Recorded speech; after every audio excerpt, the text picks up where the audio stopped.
उत्पत्ति अध्याय 45। उत्पत्ति अध्याय 45। तब यूसुफ उन सब के सामने जो उसके आसपास खड़े थे अपने को और रोक न सका और पुकार के कहा, मेरे आसपास से सब लोगों को बाहर कर दो। भाइयों के सामने अपने को प्रकट करने के समय यूसुफ के संग और कोई न रहा। तब वह चिल्ला चिल्ला कर रोने लगा और मिस्रियों ने सुना और फिरौन के घर के लोगों को भी इसका समाचार मिला। तब यूसुफ अपने भाइयों से कहने लगा, मैं यूसुफ हूं, क्या मेरा पिता अब तक जीवित है? इसका उत्तर उसके भाई न दे सके क्योंकि वे उसके सामने घबरा गए थे।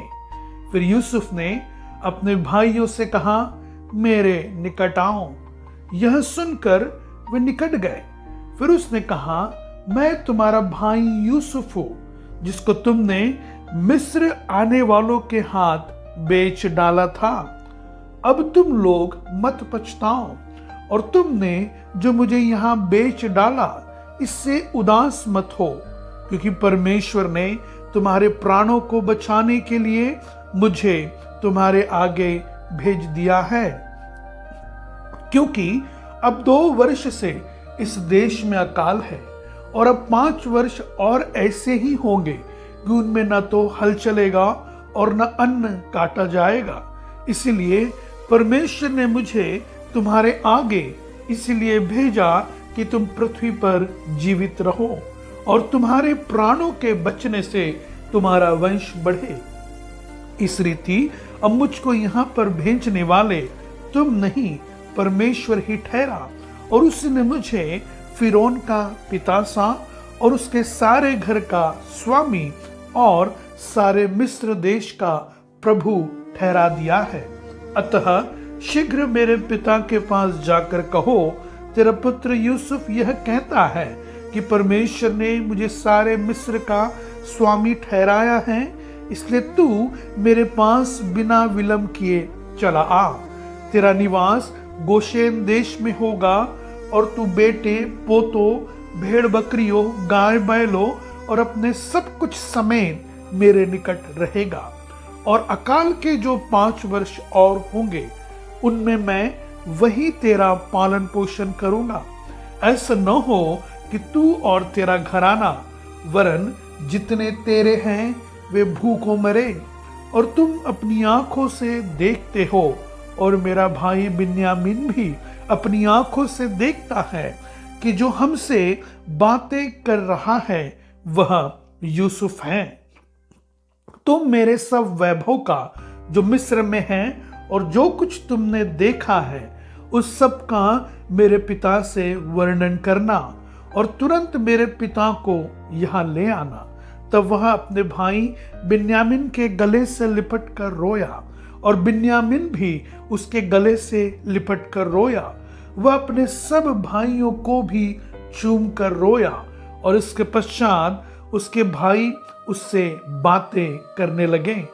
इस बात का समाचार कि यूसुफ के भाई आए हैं फिरौन के भवन तक पहुंच गया और इससे फिरौन और उसके कर्मचारी प्रसन्न हुए।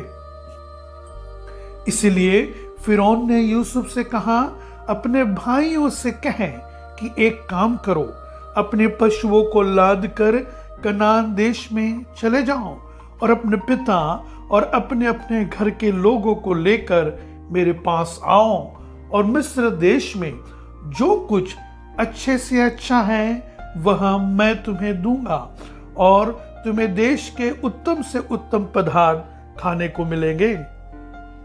और तुझे आज्ञा मिली है, तुम एक काम करो कि मिस्र देश से अपने बाल बच्चों और स्त्रियों के लिए गाड़ियां ले जाओ और अपने पिता को ले आओ और अपनी सामग्री का मोह न करना, क्योंकि सारे मिस्र देश में जो कुछ अच्छे से अच्छा है वह तुम्हारा है। इज़राइल के पुत्रों ने वैसा ही किया और यूसुफ ने फिरौन की आज्ञा के अनुसार उन्हें गाड़ियां दी और मार्ग के लिए भोजन सामग्री भी दी। उनमें से एक एक जन को उसने एक एक जोड़ा वस्त्र भी दिया, और बिन्यामीन को 300 रुपए के टुकड़े और 5 जोड़े वस्त्र दिए।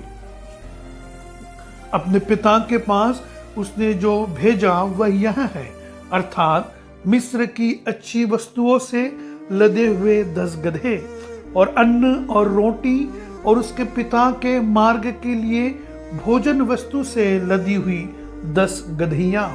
तब उसने अपने भाइयों को विदा किया और वे चल दिए, और उसने उनसे कहा, मार्ग में कहीं झगड़ा न करना। मिस्र से चलकर वे कनान देश में अपने पिता याकूब के पास पहुंचे, और उससे यह कहा, यूसुफ अब तक जीवित है, और सारे मिस्र देश पर प्रभुता वही करता है। पर उसने उनकी प्रतीति न की, और वह अपने आपे में न रहा। तब उन्होंने अपने पिता याकूब से यूसुफ की सारी बातें जो उसने उनसे कही थी कह दी। जब उसने उन गाड़ियों को देखा जो यूसुफ ने उसके ले आने के लिए भेजी थी, तब उसका चित्त स्थिर हो गया, और इज़राइल ने कहा, बस मेरा पुत्र यूसुफ अब तक जीवित है, मैं अपनी मृत्यु से पहले जाकर उसको देखूंगा।